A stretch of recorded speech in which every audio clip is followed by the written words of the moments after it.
Hello everyone, welcome to my channel. ఈ వీడియోలో నేను ఫస్ట్ టైం కర్ణాటక ఫేమస్ అక్కీ రొట్టె కొంచెం చేంజెస్ చేసి నా స్టైల్లో చేస్తున్నానండి.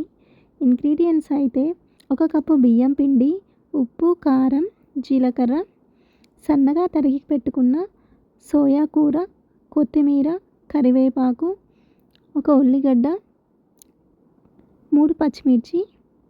ఈ ప్రాసెస్ స్టార్ట్ చేద్దామండి. ముందుగా బియ్యం పిండిలో జీలకర్ర, అలాగే మనం సన్నగా తరిగి పెట్టుకున్న ఆనియన్స్, పచ్చిమిర్చి, కొత్తిమీర, కరివేపాకు, సోయా కూర అన్నీ ఒక్కొక్కటిగా వేసుకోవాలి.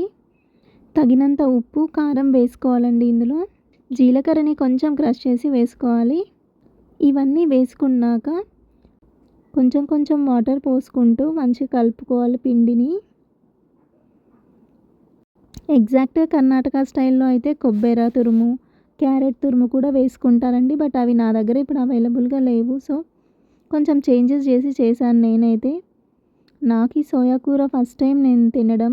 స్మెల్ కొంచెం డిఫరెంట్ అనిపించింది, బట్ తింటుంటే బాగానే అనిపించింది. ఇంకా కొబ్బరి అవన్నీ వేసుకునింటే ఎగ్జాక్ట్ టేస్ట్ ఉంటుండే. సేమ్ కర్ణాటక ప్రాసెస్ ఉంటుండే చేయడం అయితే. నేనైతే చేంజెస్ చేసి చేశాను. జనరల్గా మనం సర్వపిండి చేసుకుంటుంటాం. ఇది చిన్న చేంజెస్తో ఇది ఇలా చేసుకుంటే ఇదొక డిఫరెంట్ ఐటెంలో ఉంటుందన్నమాట.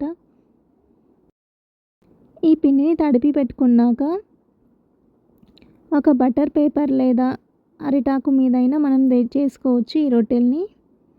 కొంచెం కొంచెం ఉండలు చేసుకుంటూ,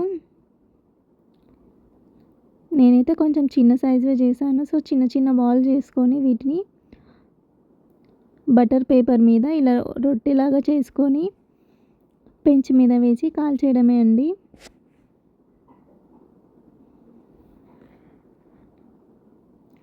కొంచెం లావుగా ఉంటుంది కాబట్టి మొత్తం కాలడానికి లోపల వరకు కొంచెం టైం పడుతుంది. తొందరగా కాల్చేస్తే లోపల అంతా కొంచెం మంచిగా ఉండదు. కొంచెం స్లోగా కాల్చడమే బెటర్ అనమాట. మంచిగా కాలుతుంది లోపలంతా.